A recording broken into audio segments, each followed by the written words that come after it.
എല്ലാവർക്കും നമസ്കാരം. മുത്തശ്ശി കഥയിലേക്ക് സ്വാഗതം. പറയിവറ്റ പന്തിരകുലത്തിലെ കഥകളിങ്ങനെ കേൾക്കാൻ തുടങ്ങിയിട്ട് കുറച്ച് ദിവസമായി അല്ലേ. നമുക്കിനി ഈ പാക്കനാരുടെ കുറച്ച് കാര്യങ്ങളും കൂടി കേട്ടിട്ട് ഇത് സമർപ്പിക്കാം.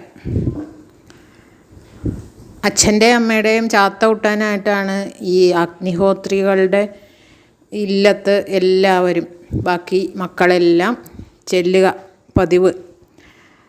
അപ്പോൾ അവർ പോകുമ്പോൾ ഒന്നും ഇല്ലാതെ കയ്യിൽ എന്തെങ്കിലും പിടിച്ചിട്ടേ പോവാറുള്ളൂ. അവിടെ ഒന്നും കയ്യിലൊന്നും ഇല്ലാതെ ആരും പോവാറില്ല. എല്ലാവരും എന്തെങ്കിലും ചാത്തത്തിന് ആവശ്യമുള്ള എന്തെങ്കിലും സാധനം അവരവർക്ക് പറ്റുന്നത് പോലെ കൊടുക്കും. അപ്പോൾ അതും കൊണ്ട് അഗ്നിഹോത്രിയുടെ അന്തർജനം അതിനും പറ്റിയ വിഭവങ്ങളും ഉണ്ടാക്കും. ഒരു ദിവസം ചെന്നപ്പോൾ പാക്കനാർ കൊണ്ടുചെന്നത് ഒരു പശുവിൻ്റെ മുലയാണ്. അതെങ്ങനെയാണിപ്പോൾ ഈ പശുവിൻ്റെ മുല ചെത്തിയെടുത്താൽ അത് പിന്നെ അതിൻ്റെ അവസ്ഥ എന്താണ് എന്ന് ഞാൻ ആലോചിച്ചിരുന്നു. പക്ഷേ അതാ കഥയിൽ ചോദ്യമില്ലല്ലോ എന്ന് പറഞ്ഞതുപോലെ പാക്കനാരായതുകൊണ്ട് ആ പശുവിനൊന്നും പറ്റിയിട്ടുണ്ടാവില്ല എന്ന് ഞാൻ ഊഹിക്കുകയാണ്. അതിൽ അങ്ങനെ ഒരു ചോദ്യം വന്നിട്ടില്ല. അപ്പോൾ ഇതും കൊണ്ട് ചെന്നപ്പം ഈ അന്തർജനത്തിന് അത്ര പിടിച്ചില്ല. എന്തായാലും ഇതാണ് കൊണ്ടുപോയത്. പൊതി അഴിച്ച് നോക്കിയപ്പം പശുവിൻ്റെ മുല. അപ്പോൾ ഇത് എന്തായാലും പാകം ചെയ്യാൻ വയ്യ എന്ന് വിചാരിച്ചിട്ട് അത് ആ നടുമുറ്റത്തേക്കും അങ്ങോട്ട് ഇട്ടു. ആ പൊതിയോട് കൂടി ആ നടുമുറ്റത്തേക്ക് ഇട്ടു. പിന്നെ ബാക്കിയുള്ള സാധനങ്ങളൊക്കെ കൊണ്ടുപോയതൊക്കെ വെച്ചിട്ട് വിഭവങ്ങളൊക്കെ ഉണ്ടാക്കി ചാത്തക്കാരനെ ഊട്ടാൻ തുടങ്ങി. അപ്പോൾ ഓരോ സാധനങ്ങൾ ഇങ്ങനെ വിളമ്പിക്കൊടുത്ത് തുടങ്ങിയപ്പോൾ പാക്കനാർ ചോദിച്ചു, ഞാൻ കൊണ്ടുവന്ന സാധനം എവിടെ എന്ന് ചോദിച്ചു. അപ്പോൾ അന്തർജനം ഒന്നും മിണ്ടിയില്ല, ഒന്നും പറയാതെ നിന്നു. അപ്പോൾ അഗ്നിഹോത്രി പറഞ്ഞു, എന്താ ചെയ്തേ, അത് ഉണ്ടാക്കിയില്ലേ എന്ന് ചോദിച്ചു. അപ്പോൾ അഗ്നിഹോത്രിയും കൂടിയും ചോദിച്ചപ്പോൾ അന്തർജനത്തിന് മിണ്ടാതിരിക്കാൻ പറ്റാതെ പറഞ്ഞു, അത് അങ്ങോട്ട് ഇട്ടു, നടുമുറ്റത്തേക്ക് ഇട്ടു. ഇത് ഈ സാധനമായിരുന്നു, ഇങ്ങനെ പശുവിൻ്റെ മുലയായിരുന്നു, അതുകൊണ്ട് എനിക്ക് അത് പാകം ചെയ്യാൻ പറ്റാത്തതുകൊണ്ട് ഞാനതങ്ങോട്ട് മുറ്റത്തേക്ക് ഇട്ടു എന്ന് പറഞ്ഞു. അപ്പോൾ പാക്കനാർ പറഞ്ഞു, എന്നാൽ ഇപ്പോൾ ഒന്ന് പോയി നോക്കൂ, അത് കിളിർത്തോന്ന് നോക്കൂ, അത് മുളച്ച് വന്നോ നോക്കൂ എന്ന് പറഞ്ഞു. അപ്പം തന്നെ പോയി നോക്കിയപ്പോണ്ട് കോവയ്ക്ക അത് ആ വലിച്ചെറിഞ്ഞ സാധനം മുളച്ച് ഇലയായി, പടർന്ന് കയറി പൂവായി, അതിലൊക്കെ കായ ഉണ്ടായി ഇങ്ങനെ നിൽക്കണം. അപ്പോൾ അത് കിളിർത്ത അതിൻ്റെ കായ ഒക്കെ ആയി കിടക്കുന്നുണ്ട് എന്ന് പറഞ്ഞു. അപ്പോൾ എന്നാൽ അതിൻ്റെ കായ കുറച്ച് ഒരു ഉപ്പേരിയെങ്കിലും ഉണ്ടാക്കി കൊണ്ടുവരുമോ എന്ന് പറഞ്ഞു. അപ്പോൾ ചാത്തക്കാരൻ്റെ ഊണ് കഴിയുന്നതിൻ്റെ മുമ്പേ തന്നെ ആ കോവയ്ക്ക വേഗം വേവുമല്ലോ. അപ്പോൾ അതിന് വേണ്ട ഒരു ഉപ്പേരി ഉണ്ടാക്കി അപ്പം തന്നെ ചാത്തക്കാരന് വിളമ്പി കൊടുക്കുകയും ചെയ്തു എന്ന് ഒരു കഥയുണ്ട്. അങ്ങനെയാണ് നമ്മുടെ നാട്ടിൽ കോവയ്ക്ക ഉണ്ടായത് എന്നാണ് പറയണത്. അങ്ങനെ ഒരു ചൊല്ലുണ്ടല്ലോ, കോവലുള്ളിടത്തും കോഴിയുള്ളിടത്തും വേലിയിടേണ്ട ആവശ്യമില്ല എന്ന്. അതെന്തുകൊണ്ടാണ് കോവയ്ക്ക അത്രയും വേലിക്ക് പ്രധാനമായി? അന്ന് മുതൽ കോവയ്ക്ക അത്ര പ്രധാനമായി. അതുപോലെ കോവയ്ക്ക ഉള്ളിടത്ത് വേലിയിട്ടില്ലെങ്കിലും പിതൃക്കൾ പ്രസാദിച്ചോളും എന്ന് ഒരു ശാസ്ത്രം അന്ന് മുതലുണ്ടായി. പാക്കനാരുടെ അങ്ങനെ ഒരു പ്രവൃത്തിയുണ്ട്. പിന്നെ കോഴിയുള്ള ദിക്കിൽ വേലിയിട്ടിട്ട് കാര്യമില്ല എന്നാണ്. കോഴി ഇങ്ങനെ നടന്ന് എല്ലായിടത്തും കാഷ്ടിച്ച് വയ്ക്കും. അതുപോലെ ബലിച്ചോറ് കൊണ്ടുവച്ചാൽ മുറ്റത്ത് കൊണ്ടുവച്ചിട്ടുണ്ടെങ്കിൽ കാക്ക കൊത്തുന്നതിൻ്റെ മുമ്പേ കോഴി കൊത്താൻ ചാൻസ് ഉണ്ട്. അതുകൊണ്ടൊക്കെയാണ് കോഴിയുള്ളിടത്ത് ബലിയിട്ടിട്ട് കാര്യമില്ല എന്ന് പറയണത്.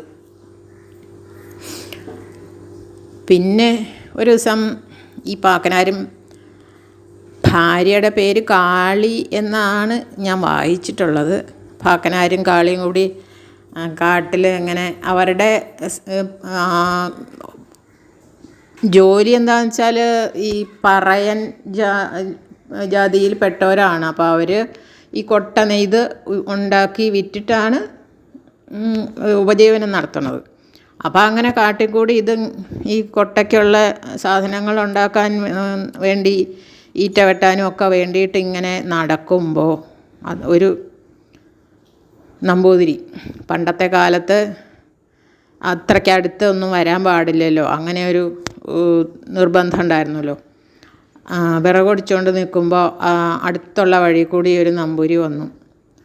അപ്പോൾ ഇവരെ കണ്ടപ്പോൾ അപ്പോൾ അന്നത്തെ കാലത്ത് ഇവരൊക്കെ അയിത്തജാതിക്കാരാണ്. അപ്പോൾ മാറി നിൽക്കാൻ പറഞ്ഞു, കുറച്ചുകൂടി ദൂരേക്ക് മാറി നിൽക്കാൻ പറഞ്ഞു. അപ്പോൾ ഭാര്യ പറഞ്ഞു, ഈ മകളെ ഭാര്യയാക്കി വെച്ചുകൊണ്ടിരിക്കണ ഈ ആൾക്ക് നമ്മളിപ്പോൾ വഴി മാറി കൊടുക്കണം എന്തിനാ എന്ന് ചോദിച്ചു. അപ്പോൾ പാക്കനാർ പറഞ്ഞു, അയ്യോ അങ്ങനെയൊന്നും പറയരുത്, ഒരു അട്ട ശേഷിച്ചിട്ടുണ്ടായിരുന്നു, അത് നിനക്കും ആയി എന്ന് പറഞ്ഞു, ഒരട്ട. അപ്പോൾ രണ്ടുപേരും വഴിമാറി കൊടുത്ത് നമ്പൂരി അങ്ങോട്ട് കടന്ന് പോയി.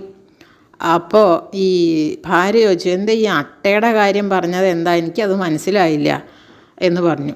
അപ്പോൾ പാക്കനാർ ഒരു കഥ പറഞ്ഞു കൊടുത്തു, നടന്നൊരു കഥ പറഞ്ഞു കൊടുത്തു. ഈ പോയ നമ്പൂതിരിയുടെ അന്തർജനം ഒരു ദിവസം അത്താഴത്തിന് അരി വെച്ചതിൽ ഒരട്ട വീണായിരുന്നു, കണ്ടില്ല, എങ്ങനെയാണെന്നറിയില്ല.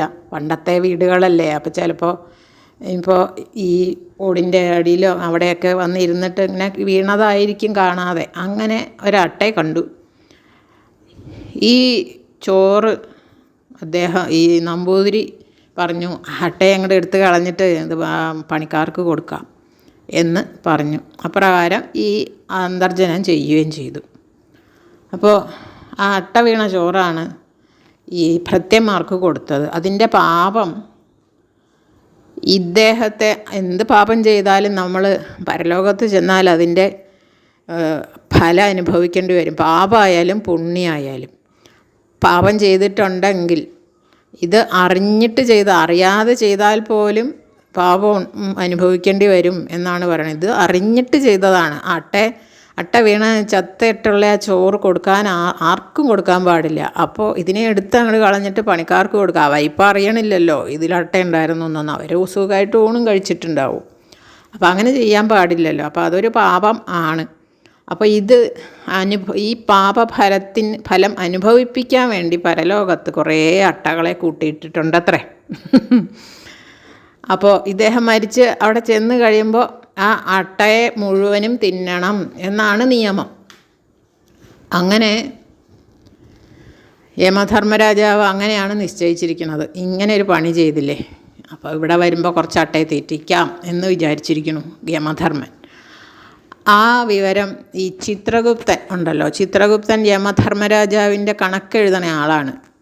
അപ്പോൾ ഈ നമ്പൂരി രാത്രി എല്ലാം കഴിഞ്ഞ് അത്താഴമൊക്കെ കഴിഞ്ഞ് കിടക്കണ സമയത്ത് എല്ലാവരും നാമം ജപിക്കാറുണ്ട്. നാരായണായ നമ, മാധവായ നമ, അതൊക്കെ നമ്മൾ ജപിക്കാറുണ്ട്. പക്ഷേ ഈ നമ്പൂതിരി ജപിച്ചിരുന്നത് എന്താണ്, ചിത്രഗുപ്തായ നമ എന്നാണ്. അപ്പോൾ എന്നും ഈ ചിത്രഗുപ്തായ നമ എന്ന് ജപിച്ചിട്ട് അദ്ദേഹം ഉറങ്ങുള്ളൂ. അപ്പോൾ ചിത്രഗുപ്തന് തോന്നി, എന്നും ഇദ്ദേഹം എന്നെ വിളിച്ചിട്ടാണല്ലോ കിടന്നുറങ്ങണത്, പക്ഷേ ഇവിടെ വരുമ്പോൾ ഇത്രയും അട്ടയെ തിന്നേണ്ടതായും വന്നിരിക്കുന്നു. അപ്പോൾ അതിന് അദ്ദേഹത്തിന് എന്തെങ്കിലും ഒരു പ്രതിവിധി പറഞ്ഞു കൊടുക്കണം എന്ന് വിചാരിച്ചിട്ട്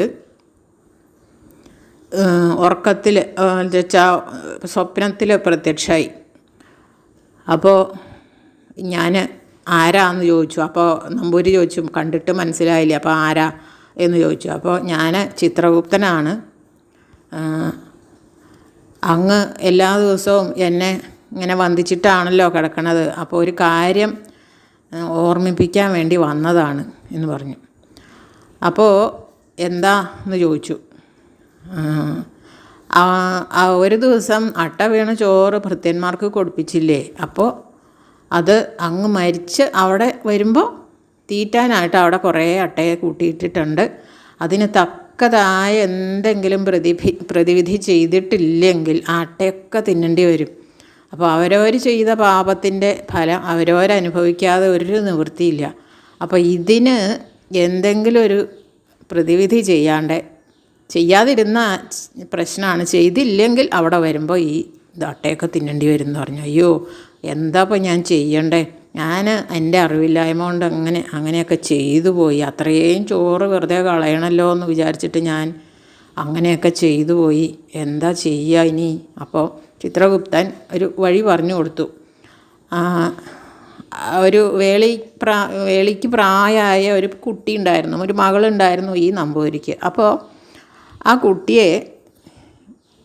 കുട്ടിയോട് ഇനി മുതൽ ഭാര്യയോട് പോലും പറയരുത്, ഇങ്ങനെ ഞാൻ പറഞ്ഞിട്ടുണ്ടെന്ന് ആരോടും പറയരുത് എന്ന് പറഞ്ഞു. അപ്പോൾ ഈ കുട്ടിയെ കൊണ്ട് ഇനി അങ്ങയുടെ കാര്യങ്ങൾ മുഴുവൻ ഈ കുട്ടിയെ കൊണ്ട് കുറച്ച് താമസിച്ച് ഉടനെ തന്നെ വേളി കഴിച്ച് കൊടുക്കണ്ട, കുറച്ച് വൈകി വേളി കഴിച്ച് കൊടുത്താൽ മതി. അപ്പോൾ അതുവരെ ഈ കുട്ടിയെ കൊണ്ട് അങ്ങയുടെ കാര്യങ്ങളെല്ലാം ചെയ്യിക്കുക. അങ്ങനെ അപ്പോൾ ആ പാപം കുറേ അങ്ങ് ഒഴിഞ്ഞു പൊക്കോളും എന്ന് പറഞ്ഞു. അങ്ങനെ പറഞ്ഞ് ചിത്രഗുപ്തൻ പോയി. ഇപ്പോൾ ഈ പറഞ്ഞതുപോലെ പിറ്റേ ദിവസം മുതൽ നമ്പൂരി എല്ലാ കാര്യത്തിനും മകളെ അടുത്ത് വിളിക്കും. പല്ല് തേക്കാനെടുത്ത് കൊടുക്കണം, മുറുക്കാനുണ്ടാക്കി കൊടുക്കണം, ചോറ് വിളമ്പി കൊടുക്കണം, അതുപോലെ കിടക്ക വിരിച്ച് കൊടുക്കണം, എല്ലാത്തിനും മകളെ വിളിക്കുക. അപ്പോൾ ഇത് കുറേ നാൾ കഴിഞ്ഞപ്പോൾ ഇതെല്ലാവരും ഇങ്ങനെ പറയാൻ തുടങ്ങി. ഇപ്പം നമ്പൂരി മകളെ ഇങ്ങനെയാണ് അങ്ങനെയാണ് എന്നൊക്കെ പറയാൻ തുടങ്ങി. അപ്പോൾ ഈ പറയുന്നവർക്ക് ഓരോ അട്ട അങ്ങ് പോവും, വീതിച്ചു പോവും. ഇതിനെപ്പറ്റി പറയുന്നവർക്കൊക്കെ അവിടെ ചെന്നാൽ ഒരട്ട കഴിക്കേണ്ടി വരും. അങ്ങനെയാണ് അതിൻ്റെ കണക്ക്. അപ്പോൾ അവസാനം ഒരട്ട ബാക്കി ഉണ്ടായിരുന്നത് ഇപ്പോൾ ഈ പാക്കനാരുടെ ഭാര്യയ്ക്കും ആയി. പറഞ്ഞില്ലേ, അതാ നമ്പൂരി മകളെ ഭാര്യയാക്കി വെച്ചുകൊണ്ടിരിക്കണ നമ്പൂരി അല്ലേ അതെന്ന് ചോദിച്ചില്ലേ, അത്രയും മതി. അപ്പം മകളെ ഭാര്യ വേറൊന്നും ചെയ്യണില്ല, ഇതുപോലെ ഉള്ള കാര്യങ്ങളൊക്കെ മകളെ കൊണ്ടേ ചെയ്യിക്കുള്ളൂ. അങ്ങനെ വന്നപ്പോൾ എല്ലാവരും പറയാൻ തുടങ്ങി, എന്തെങ്കിലും ഒന്ന് ലേശം ശരിയല്ലാതെ എന്നിങ്ങനെ പതിവല്ലാതെ കാണുമ്പോഴേക്കും എല്ലാവരും പറയാൻ തുടങ്ങുമല്ലോ. അതാണ് ചിത്രഗുപ്തനും വിചാരിച്ചത്. അപ്പോൾ ആ പറയുന്നവർക്ക് പോയി പാപം. അങ്ങനെയാണ്. എന്താണെന്ന് വെച്ചാൽ ഒരാളൊരു കുറ്റം അല്ലെങ്കിൽ എന്തെങ്കിലും ചെയ്തിട്ടുണ്ടെങ്കിൽ അതിങ്ങനെ നമ്മൾ ഏറ്റുപറഞ്ഞ് എല്ലാവരും അറിയും അല്ലേ. അപ്പോൾ ഈ പറയുന്നവർക്കാണ് ആ ചെയ്ത ആൾക്ക് ഉള്ള പാപം ഇങ്ങനെ നമ്മൾ വീതിച്ചെടുക്കുകയാണ് ചെയ്യണത്. അതുകൊണ്ട് ഒരാളൊരു കുറ്റം പറഞ്ഞിട്ടുണ്ടെങ്കിൽ അല്ലെങ്കിൽ ഒരു കുറ്റം ചെയ്തിട്ടുണ്ടെങ്കിൽ അത് ആരോടും മിണ്ടാതിരിക്കുക, അവനവൻ്റെ മനസ്സിൽ വയ്ക്കുക.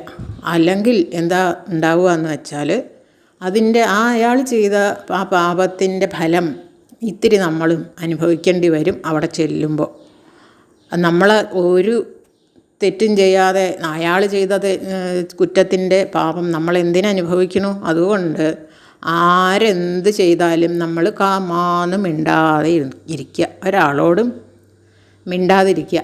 അതുപോലെ തന്നെ ഇന്നയാൾ ഇന്നത് ചെയ്തു എന്ന് കേട്ടാൽ പോലും പാപമുണ്ട് എന്നാണ് പറയണത്. അപ്പം നമ്മൾ എന്തെല്ലാം പാപങ്ങൾ കേൾക്കണു അല്ലേ, ന്യൂസിൽ കൂടി ആയാലും അല്ലാതെ ആൾക്കാർ പറഞ്ഞിട്ടായാലും അവിടെ അങ്ങനെയാണത്രേ ഇവിടെ ഇങ്ങനെയാണത്രേ എന്ന് നമ്മൾ കേട്ടാൽ പോലും നമുക്ക് ആ പാപത്തിൻ്റെ ഒരു പങ്ക് കിട്ടും എന്നാണ് പറയുന്നത്. ഇപ്പോഴത്തെ കാലത്ത് അങ്ങനെ കേൾക്കാതിരിക്കാനും പറയാതിരിക്കാനും നിവൃത്തിയില്ലാത്ത ഒരു കാലമായിപ്പോയി. അതുകൊണ്ട് നാമം ജപിക്കുക, നാരായണ എന്ന് സദാ ജപിച്ചാൽ പാപം കെടും എന്നല്ലേ പറഞ്ഞിരിക്കണേ. അതുകൊണ്ട് കേൾക്കേണ്ടി വന്നാൽ നാമം ജപിക്കുക നന്നായിട്ട്. കലികാലത്തിൽ അതേ ഒരു രക്ഷയുള്ളൂ പാപം തീരാൻ. അങ്ങനെ പാക്കനാർ പറഞ്ഞത് കേട്ടപ്പോൾ ഭാര്യയ്ക്ക് മനസ്സിലായി നമ്പൂരിയെ ദുഷിച്ച് പാപം സമ്പാദിച്ചതിനെക്കുറിച്ച് ഒത്തിരി പശ്ചാത്താപവും ഉണ്ടായി. അപ്പോൾ ഈ പാക്കനാർക്ക് എങ്ങനെയാണെന്ന് വെച്ചാൽ പരലോകത്ത് ഉള്ള കാര്യങ്ങളും കൂടി പാക്കനാർക്ക് അറിയാമായിരുന്നു എന്നാണ് ഈ കഥയിൽ നിന്നും മനസ്സിലാക്കേണ്ടത്. പിന്നെ ഒരു ദിവസം പാക്കനാർ അദ്ദേഹം പാക്കനാരുടെ മാടത്തിൽ ഇങ്ങനെ ഇരിക്കുമ്പോൾ അപ്പുറത്തുള്ള വഴി കൂടി കുറേ ബ്രാഹ്മണരിങ്ങനെ നടന്നു പോകണുണ്ട്. അപ്പോൾ അവിടെ നിന്ന് ചോദിച്ചു, എന്താ തമ്പുരാക്കന്മാരെല്ലാവരും കൂടി എങ്ങടാ പോണത് എന്ന് ചോദിച്ചു. അപ്പം ഞങ്ങൾ കാശിക്ക് പോവുക പാക്കനാരെ എന്ന് പറഞ്ഞു. അപ്പോൾ ഗംഗാസ്നാനത്തിന് പോവുകയാണ് എന്ന് പറഞ്ഞു. അപ്പോൾ പാക്കനാർ അടിയനിപ്പോൾ ഈ ഗംഗയിലേക്കൊന്നും അങ്ങോട്ട് കാശിക്കൊന്നും പോകാൻ നിർത്തിയില്ലല്ലോ, അപ്പോൾ എൻ്റെ ഈ വടി ഒന്ന് ഗംഗയിൽ മുക്കിക്കൊണ്ടുവരുമോ ചോദിച്ചു. പാക്കനാരൊരു വടി കൊടുത്തു. ആ വടി ഒന്ന് ഗംഗയിൽ മുക്കിക്കൊണ്ടുവന്നാൽ വലിയ ഉപകാരമായി എന്ന് പറഞ്ഞു. ഓ അതിനെന്താ ഞങ്ങൾ കൊണ്ടുപോകാം, അതിനൊരു വിരോധവും ഇല്ല, കൊണ്ടുപോയിട്ട് മുക്കിക്കൊണ്ടുവരാം എന്ന് പറഞ്ഞിട്ട് അവർ വടി മേടിച്ചു കൊണ്ടുപോയി. അപ്പോൾ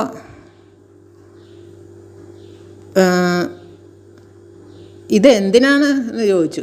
എന്തിനാ ഇപ്പോൾ ഈ വടി ഗംഗയിൽ മുക്കണേ, അതിൻ്റെ ഒരു കാര്യം എന്താ എന്ന് ചോദിച്ചു ബ്രാഹ്മണർ. അതൊക്കെ നിങ്ങൾ പോയി വന്നിട്ട് പറയാം, ഇപ്പോൾ ഇത് കൊണ്ടക്കോളൂ എന്ന് പറഞ്ഞു. ഓ എന്നാൽ അത് മതി എന്നും പറഞ്ഞ് അവർ പോയി കാശിക്ക് പോയി. കാശിയിലെത്തി ഗംഗയിൽ മുങ്ങാനായിട്ട് മുങ്ങണ സമയത്ത് പാക്കനാർ പറഞ്ഞ പോലെ വടി ഗംഗയിൽ മുക്കി.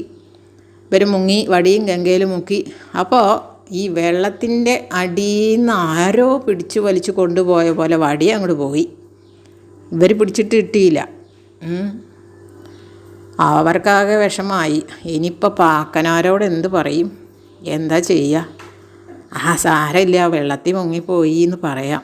സാധാരണ ഒരു വടിയൊക്കെ ആണെങ്കിൽ, ഉണങ്ങിയതൊക്കെ ആണെന്നാണെങ്കിൽ അത് വെള്ളത്തിൽ പൊങ്ങി കിടക്കുക ചെയ്യുക അല്ലേ. ഇതങ്ങോട്ട് പോയി, അടിയിലേക്ക് പോയി.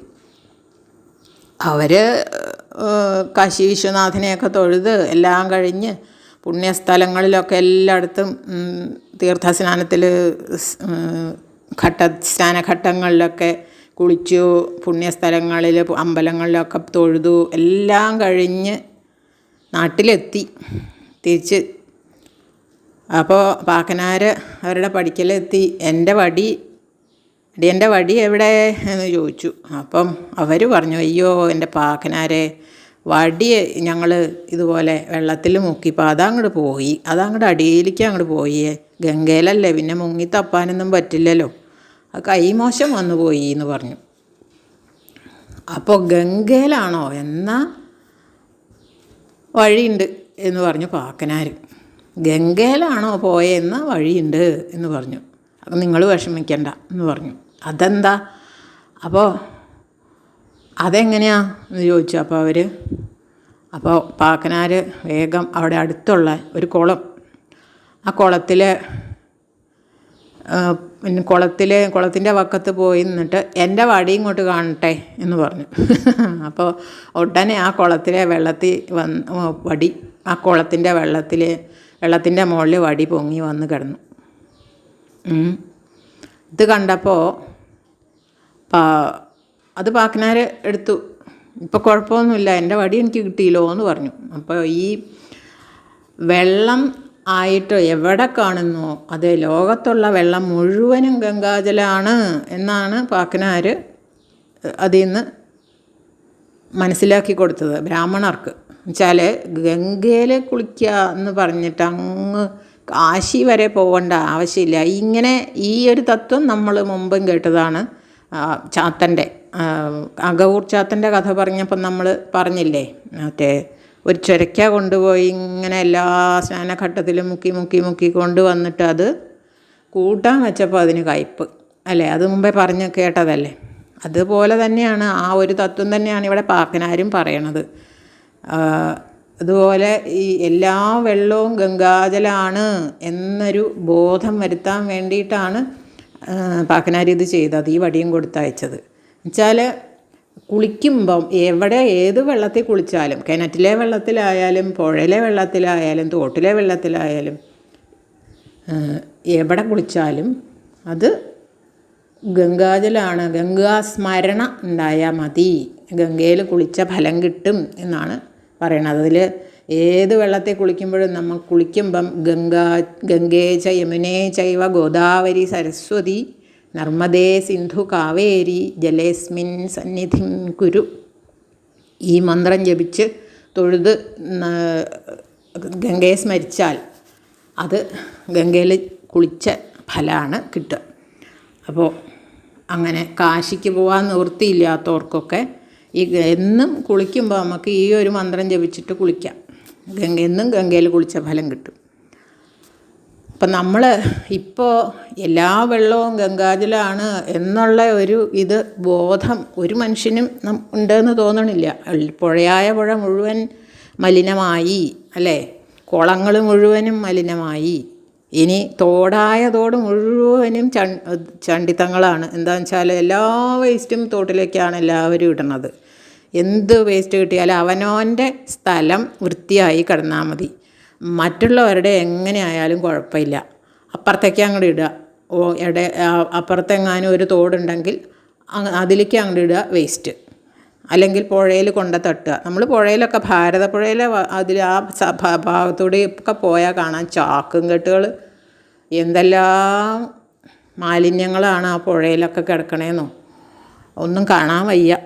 ഒക്കെ ഗംഗാജലമാണ് എന്നുള്ളൊരു ബോധം ഉണ്ടെങ്കിൽ ഇതൊന്നും ആരും ചെയ്യില്ല. മഹാപാപമാണ് ചെയ്യണത്. അത് നമുക്ക് പറയാനേ പറ്റുള്ളൂ.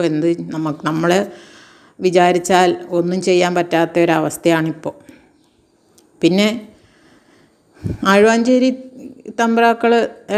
തമ്പ്രാക്കൾ എന്നുള്ള പേര് കിട്ടിയത് പാക്കനാർ മൂലമാണ് എന്ന് നമ്മൾ പഠിച്ചിട്ടുണ്ട്. പണ്ട് 10ാം ക്ലാസ്സിലെ ഒരു പാഠം ഉണ്ടായിരുന്നു ആഴുവാഞ്ചേരി തമ്പ്രാക്കളെ പറ്റി, ഇല്ലേ? അപ്പോൾ ഈ ആഴുവാഞ്ചേരിയിലെ തമ്പുരാൻ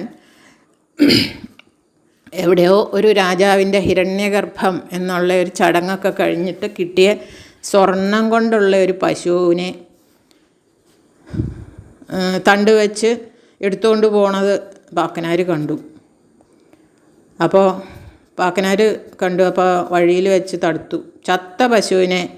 ചത്ത പശുവിൻ്റെ അവകാശം അടിയനുള്ളതാണ് എന്ന് പറഞ്ഞു. ചത്ത പശുക്കളെ അല്ലേ ഇങ്ങനെ കെട്ടി തൂക്കി കൊണ്ടുപോവുക. അപ്പോൾ ചത്ത പശുവിൻ്റെ അവകാശം അടിയനാണ്, അതുകൊണ്ട് ഇതിനെ തന്നേക്കാൻ കൊണ്ടുപോകാൻ പറ്റില്ല, എനിക്ക് വേണം എന്ന് പറഞ്ഞു. അപ്പോൾ തമ്പ്രാക്കൾ പറഞ്ഞു, ഇത് ചത്തതല്ല, അതിന് ജീവനുണ്ട് എന്ന് പറഞ്ഞു. എന്നാൽ പിന്നെ എന്തിനായി കെട്ടിയെടുത്ത് കൊണ്ടുപോകണത്? ജീവനുള്ളതാണെങ്കിൽ അതിനെ നടത്തി കൊണ്ടുപോകണം എന്ന് പറഞ്ഞു പാക്കനാർ. ഉടനെ തമ്പ്രാക്കൾ എന്ത് ചെയ്തു എന്ന് വെച്ചാൽ ഭൃത്യന്മാരോട് അതിനെ താഴെ നിർത്താൻ പറഞ്ഞു. തണ്ടും കയറും ഒക്കെ അഴിച്ചെടുത്തിട്ട് അവർ മാറി നിന്നു. തമ്പ്രാക്കൾ എന്താ ചെയ്തതെന്ന് വെച്ചാൽ കുറച്ച് പുല്ല് പറിച്ച് എടുത്ത് കാട്ടി, പശുവിൻ്റെ നേരെ കാട്ടി വിളിച്ചു. അപ്പോൾ അദ്ദേഹത്തിൻ്റെ അത്രയും തപശക്തിയുള്ള ആളാണ് ഈ ആഴുവാഞ്ചേരി തമ്പ്രാക്കൾ. അപ്പോൾ അദ്ദേഹത്തിൻ്റെ ആ തപശക്തി കൊണ്ട് ഈ ഒരു ജീവനില്ലാത്ത പശു ആയിരുന്നിട്ട് കൂടി ആ പുല്ല് കാണിച്ചിങ്ങനെ വിളിച്ചപ്പോൾ അദ്ദേഹത്തിൻ്റെ പുറകെ ആ പശു നടന്ന് പോയി എന്നാണ് പറയണത്. അപ്പോൾ പാക്കനാർ ദൂരെ മാറി നിന്ന് തൊഴുതുകൊണ്ട് പറഞ്ഞു, എല്ലാ തമ്പ്രാക്കളും തമ്പ്രാക്കൾ, പക്ഷേ ആഴുവാഞ്ചേരി തമ്പ്രാക്കളാണ് തമ്പ്രാക്കൾ എന്ന് പാക്കനാർ പറഞ്ഞു എന്ന് നമ്മൾ ഒരു കഥ പണ്ട് പഠിച്ചിട്ടുമുണ്ട്. അപ്പോൾ അന്ന് മുതൽക്കാണ് ആഴുവാഞ്ചേരി തമ്പ്രാക്കൾക്ക് തമ്പ്രാക്കൾ എന്നുള്ള പേര് കിട്ടിയത്. ഇപ്പോഴും അങ്ങനെയാണ് പറയണത്. ഇപ്പോഴും ആഴുവാഞ്ചേരി തമ്പ്രാക്കൾ എന്ന് തന്നെയാണ് പറയണത്. പാക്കനാർ പറഞ്ഞ ആ വാക്കിനെ എല്ലാവരും സ്വീകരിച്ചു എന്നർത്ഥം. ഇതുപോലെ ഉള്ള കഥകൾ അഗ്നിഹോത്രിക്ക്, അതുപോലെ നാറാണത്ത് ഭ്രാന്തന്, അകവൂർ ചാത്തനും, പെരുന്തച്ഛന്, പാക്കനാർക്ക്, അവരുടെയൊക്കെ കഥകളെ നമുക്കിങ്ങനെ കിട്ടാനുള്ളൂ. അതുപോലെ വേറെ ഉണ്ടല്ലോ, ഈ വരരുചിയുടെ മക്കളായിട്ട് വേറെ 5-6 പേരുണ്ടല്ലോ, അവർക്കൊന്നും ഇങ്ങനെയുള്ള കഥകളൊന്നും നമുക്ക് കിട്ടാനില്ല. അപ്പോൾ വടുതല നായർ, കാരക്കലമ്മ, ഉപ്പുവറ്റൻ, അതുപോലെ പാണനാര്, വള്ളോൻ, രചകൻ, ഇങ്ങനെയുള്ള ആളുകളും അവർക്കും ഉണ്ടായിരുന്നിരിക്കാം. എല്ലാ മക്കളും ആയിരുന്നു എന്നാണ് പറയണത്. പക്ഷേ ഇവർക്കുള്ള ആ അത്രയും പ്രശസ്തി മറ്റുള്ളവർക്ക് കിട്ടിയില്ല എന്ന്, അവരെ പറ്റിയൊരു കഥ അങ്ങനെയൊന്നും കേട്ടിട്ടില്ല. അങ്ങനെ പറഞ്ഞു കേട്ടിട്ടില്ല.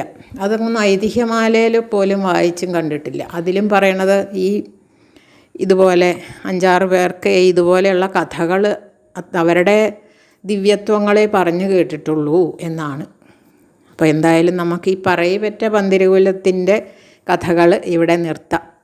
വേറെ ഒരു കഥയായിട്ട് അടുത്ത ദിവസം വരുന്നത് വരെ എല്ലാവർക്കും നന്ദി, നമസ്കാരം.